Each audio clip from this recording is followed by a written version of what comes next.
Assalamualaikum warahmatullahi wabarakatuh. Anak-anak sekalian, bertemu lagi dengan Ustadz Tiadi dalam pelajaran PJOK. Ini video Ustadz setelah selama seminggu kalian dalam masa ulangan harian ya. Selama kalian ulangan harian kemarin, saya tidak membuat video. Kali ini baru saya membuat video lagi. Kali ini tentang atletik ya, gerak dasar atletik di bab 3. Kali ini Ustadz seperti biasa akan menjawab beberapa pertanyaan dari kalian. Ada pertanyaan yang masuk tentang ini. Pertanyaan datang dari 5 orang ini adalah dari Rifki, Opik, Albar, Rido, dan Halim. Mari kita bahas satu persatu pertanyaan itu.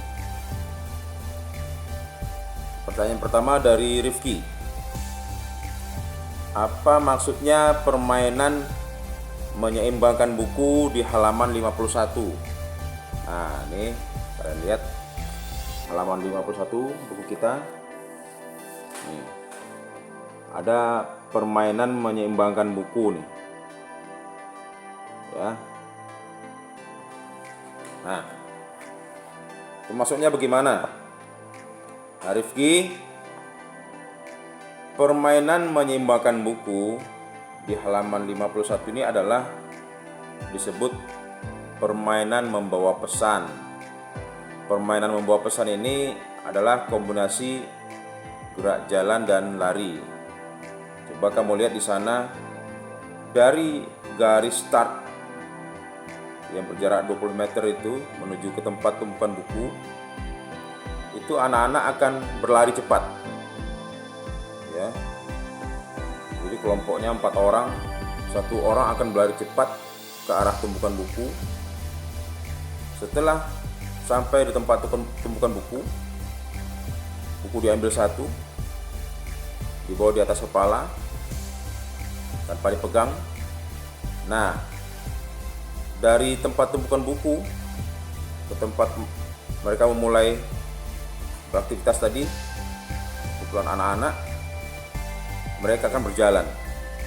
Jadi tidak akan bisa kalian membawa buku di atas kepala sambil berlari. Ya, ini adalah permainan membawa pesan yang merupakan kombinasi gerak jalan dan lari, atau lari dan jalan. Lari dulu ke tempat tukang buku, setelah itu dibawa berjalan. Nah itu. Nah ini pertanyaan Rifki ini hampir sama pula dengan pertanyaan Rido ini. Pertanyaan Rido ini, bagaimana cara permainan membawa pesan? Nah seperti itu tadi. Ya, Rido dan Rifki sekelompok anak satu persatu datang ke tumpukan buku dengan berlari. Setelah sampai di tumpukan buku, bukunya dia taruh di atas kepala, bukunya ditaruh di atas kepala, berjalan ke tempat kumpulan teman-temannya. Siapa yang duluan habis kelompok itu membawa buku, itulah kelompok yang menang. Jadi kelompok yang kamu lihat di halaman 51 ini baru satu kelompok. Ya, ada lagi kelompok lain yang melakukan yang sama. Ya, paham ya? Ridwan dan Rifki ya. Pertanyaan kedua dari Opik. Apa penyebab kekalahan lomba estafet? Penyebab kekalahan lomba estafet, Opik, itu biasanya pertama tidak kompak. Lomba estafet ini tidak bisa sendiri, berkawan-kawan, berkelompok. Tidak ada kerjasama yang baik di antara kawan-kawan berkelompok itu, ya tidak akan bisa membawa kemenangan. Yang kedua, perbedaan kemampuan di antara teman-teman tadi. Ada teman yang cepat, ada yang lambat, tidak sama kecepatannya. Nah, itu juga berpengaruh. Misalnya kamu sudah berlari cepat, tapi temanmu lambat sekali, nah, itu juga tidak bisa mencapai kemenangan. Ya. Terus ketiga, menempatkan orang-orangnya dulu nih. Misalnya giliran, maksudnya giliran siapa yang paling duluan lepas berlari atau berlomba itu. Nanti orang kedua siapa, orang ketiga siapa. Gitu. Kita pernah menonton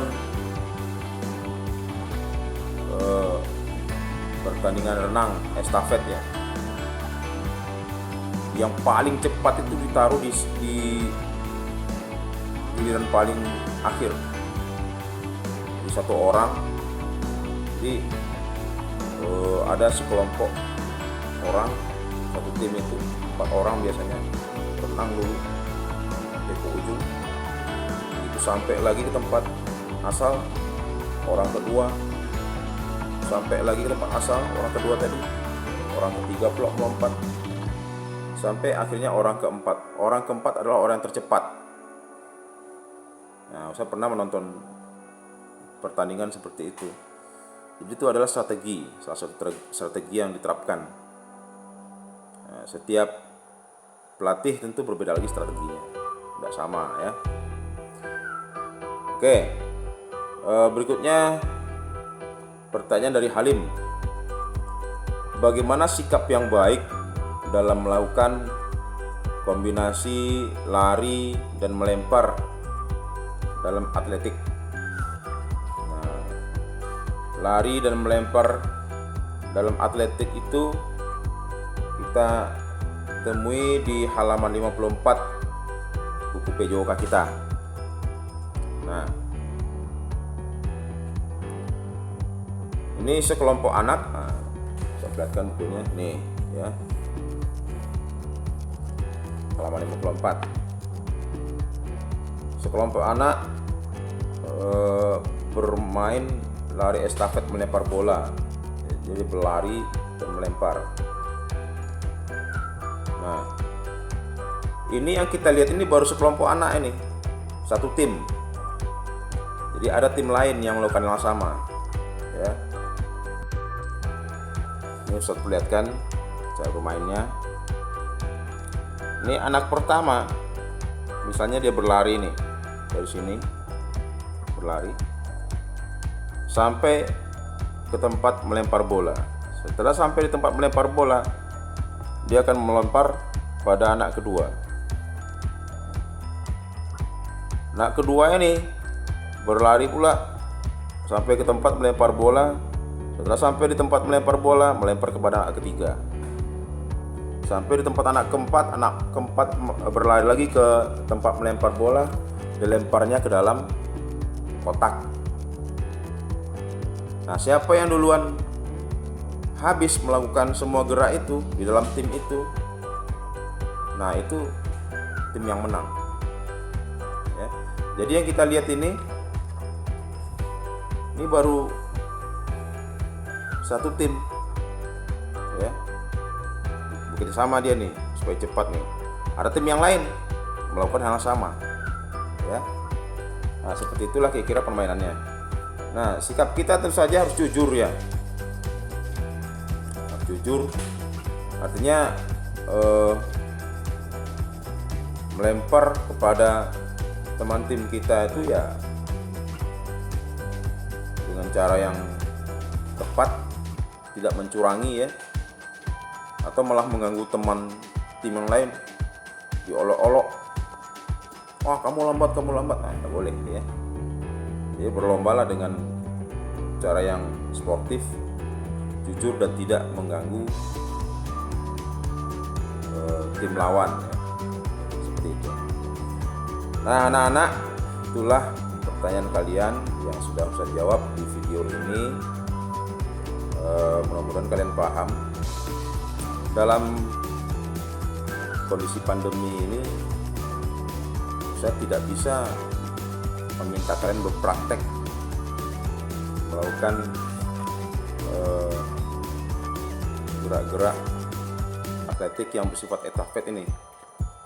Saya tidak bisa minta kalian melakukan praktek estafet ya, dalam permainan gerak dasar atletik ini. Kenapa? Karena kita masih dalam masa social distancing ya. Nah, jadi yang bisa kita lakukan adalah menjawab pertanyaan-pertanyaan yang ada di halaman 63 buku kita ini. Saya minta kalian jawab itu di bagian uji kemampuan halaman 63 sampai 65, bagian pilihan ganda saja ya.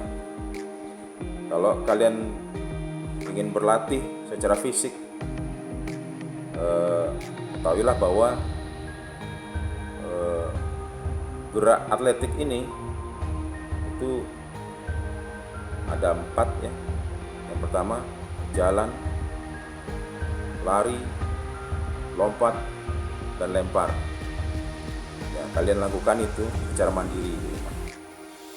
Tapi tugasmu yang akan kalian serahkan kepada Ustadz adalah menjawab pertanyaan di uji kemampuan ya, pilihan ganda di halaman 63 sampai 65. Demikian anak-anak pelajaran kita kali ini. Semoga kalian paham. Tetap semangat ya. Kita sudahi dengan alhamdulillahirabbil alamin. Assalamualaikum warahmatullahi wabarakatuh.